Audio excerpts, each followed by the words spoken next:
Sounds like it's coming from the porch.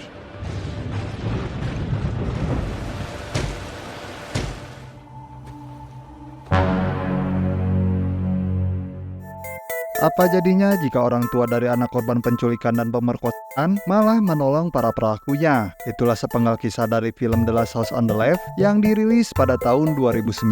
Sehingga tanpa banyak babaung babi bu cerat-cerat, Yuk langsung simak saja intronya Bang Boang. Duitna geus biasa, teboga kabogo geus biasa, teu make calana geus biasa, bogo karanata eta luar biasa.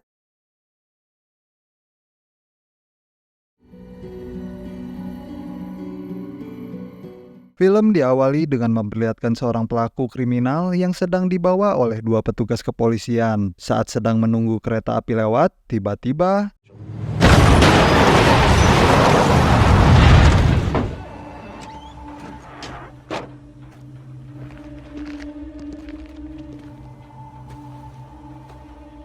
Francis adik kandungnya yang cukup brutal dan Seidel kekasihnya Krug yang sama-sama memiliki jiwa kriminal mencoba membebaskan Krug. Hal itu terlihat dari kekejaman mereka saat menghabisi petugas yang sedang sekarat, hingga dapat disimpulkan bahwa mereka adalah kriminal yang tidak memiliki rasa belas kasihan, tanggung jawab, dan jiwa sosialita.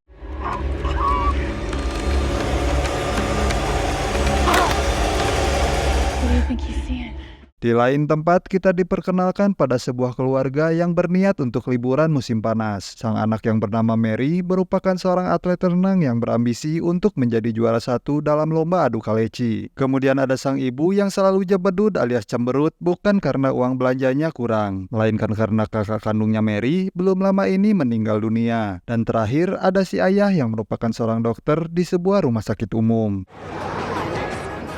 Okay, so are you on vacation now, or should I just make the Yui?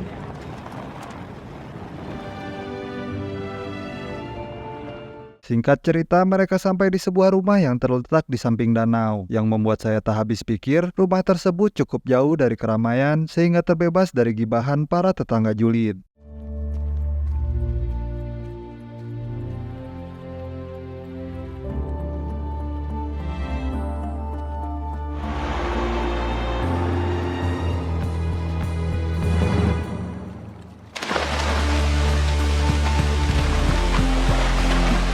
Sudah puas berenang, Mary pamit untuk menemui teman-temannya di kota, di mana mereka tidak menyadari bahwa ini akan menjadi awal mimpi buruk yang tidak pernah mereka bayangkan sebelumnya. No, I'm not sure, but Have fun. promise that you will call me, okay? That's all. Love you. I love you. I'll see you guys later. Okay. Please be careful.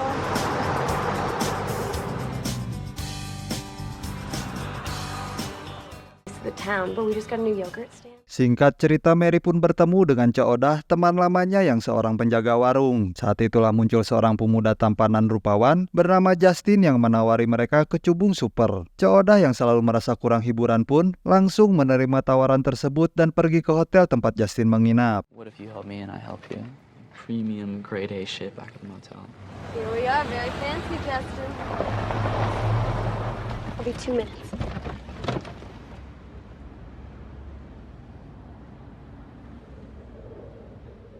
Mary yang awalnya menunggu di mobil pun merasa bete. Selain karena tidak ada sinyal, sel-sel pargoi di dalam tubuhnya juga sudah tidak tertahankan lagi. Akhirnya ia pun ikut nimbrung dengan mereka dan mulai merasakan nikmatnya oleng kecubung super.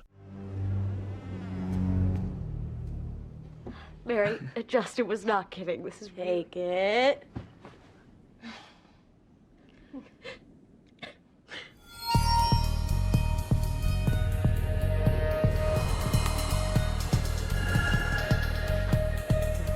My dad and uncle has moving around a lot, so I'm kind of out of loop. Tiba-tiba Krug and the Gang muncul yang membuat kita semua terkejut karena ternyata Justin merupakan anak kandung dari Krug yang bertugas berjaga di kamar hotel. That's my Uncle Frank, Sadie. Christ's sake, nephew, are you gonna introduce? Krug yang khawatir status buronannya terungkap terpaksa membawa Mary dan temannya masuk ke dalam mobil dan pergi menuju danau untuk bersembunyi dari kejaran para polisi. Yeah, Frank, I'm sorry. Good on you.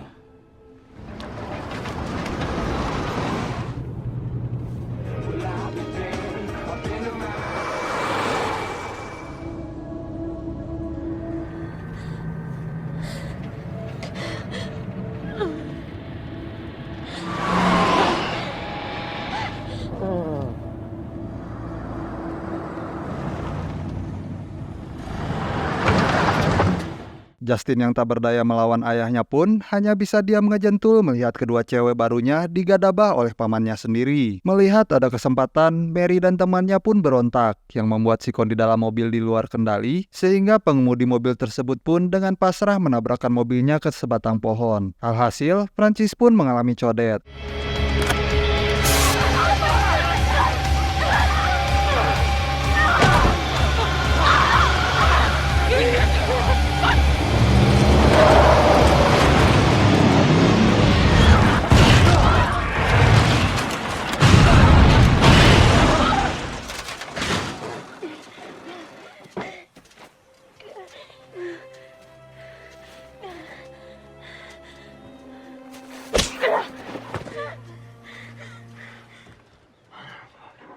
Saat ada kesempatan, Mary pun menyuruh Coodah untuk lari, tetapi Francis dan Saddle berhasil menangkapnya dan membawa dia kembali ke tempat semula.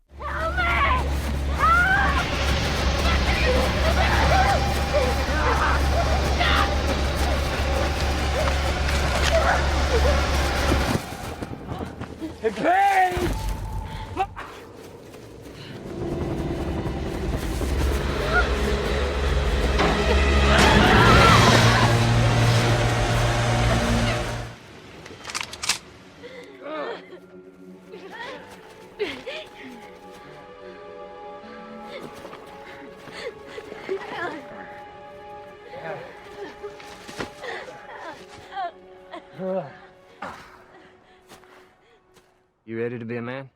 Melihat Justin anaknya kurang jantan, Krug pun berinisiatif untuk menjadikannya pria dewasa, yaitu dengan cara menanam paksa Mary sembari ditonton mereka semua. Namun karena kurangnya hormon testosteron, Justin pun menolak hal tersebut, sehingga membuat Coodah mengatakan sesuatu yang cukup menghina. Hal itu tentu saja membuat Krug naik darah, lantas dia dan Francis menikahnya beberapa kali, yang membuat Coodah dijemput malaikat maut saat itu juga.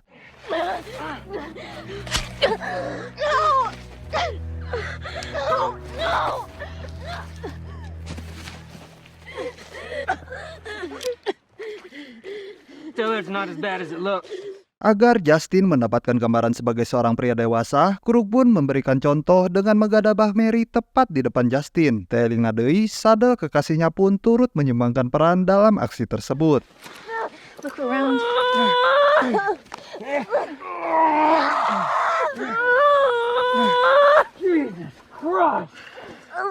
Please.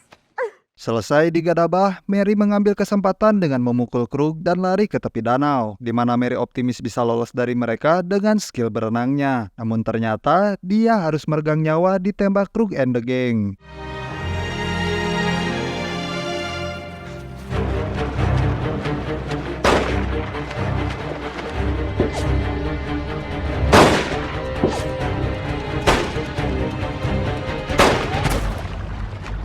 Shit.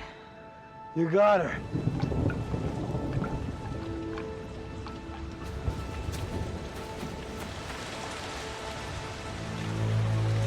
Sangat mengejutkan. Setelah kejadian itu, mereka berempat datang ke rumah orang tua Mary dan mengaku habis mengalami kecelakaan. Ayah Mary yang seorang dokter pun langsung mengobati mereka tanpa curiga.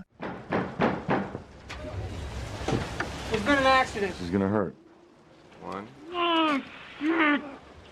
Okay.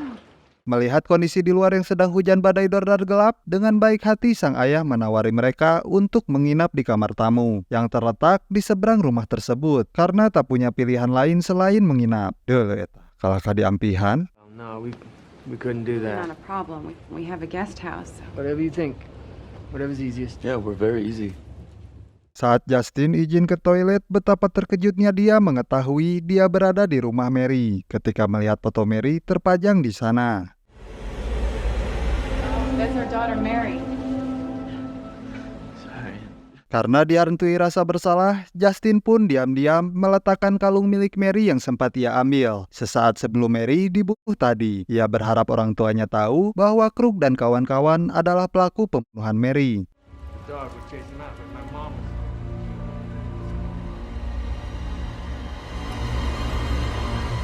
Terlihat seseorang muncul dari dalam air yang ternyata itu adalah Mary yang selamat. Secara kebetulan, tembakan tersebut tidak mengenai organ vitalnya, di mana ia terlihat sedang berusaha mengetuk pintu rumah sampai akhirnya diselamatkan oleh kedua orang tuanya. Dengan cepat, sang ayah pun mencoba mengeluarkan peluru dari bahu Mary, yang mana saat ibu pergi ke dapur untuk mengambil air, di situ dia melihat kalung Mary yang biasanya selalu ia pakai kemana-mana. Hingga akhirnya si ibu dan si ayah sadar bahwa insiden yang menimpa Mary ada hubungannya dengan Krug and the Gang. You tell me you did this to me.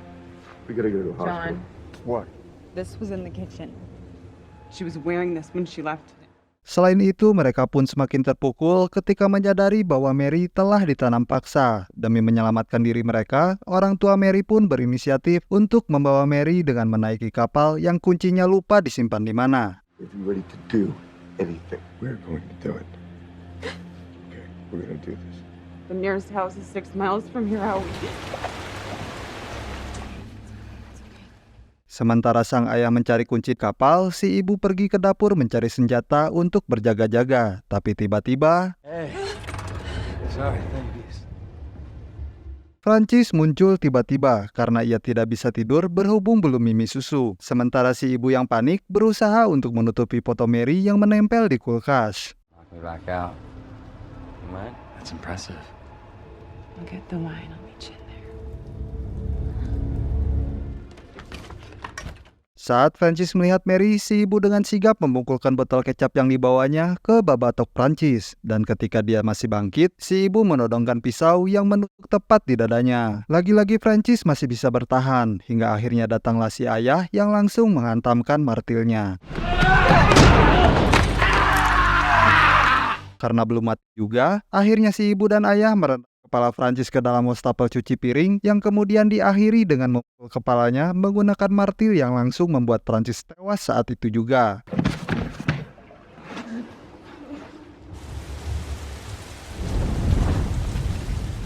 Tanpa buang-buang waktu, kedua orang tua Mary pun langsung menuju rumah sebelah yang menjadi kamar tempat Krug and the Gang berada. Sementara Justin dengan pistol di tangan sudah siap menyambut kedatangan mereka. Sempat dikira Justin akan membunuh kedua orang tua Mary, namun ternyata justru menyerahkan pistol tersebut kepada si ayah. Dia sudah lelah dengan semua kejahatan yang sudah dilakukan Krug and the Gang, sehingga ia ingin agar Krug ayahnya mati.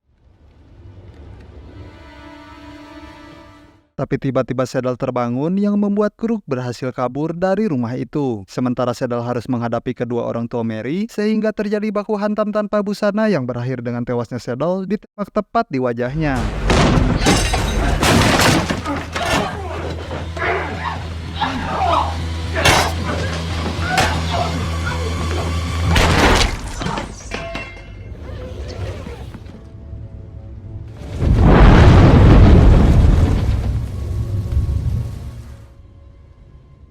Sedangkan Krug sendiri lari ke rumah sebelah. Di sana ia harus melihat Francis adiknya sudah ngajentul kaku tak bernyawa dengan kondisi mengenaskan. Sementara Mary sendiri ternyata sudah dipindahkan ke kapal sehingga si ibu langsung menuju ke sana untuk menemaninya. Sedangkan si ayah pergi ke rumah sebelah untuk mengejar Krug. Tapi tiba-tiba terjadi baku hantam antara dua ayah sayang anak, namun dengan cara mereka masing-masing. Di mana saat Krug berhasil melumpuhkan si ayah, Justin muncul sambil menodongkan pistol ke babatok ayahnya sendiri. Dan yang paling kamalinaan dari Krug ini adalah ketika dia tega menghabisi darah dagingnya sendiri dengan nyekek dan menusukkan batang besi tepat di dada Justin. Saat itulah muncul si ibu yang langsung menyemprotnya, kemudian mendagor babatok hulunya hingga membuat Krug tak sadarkan diri.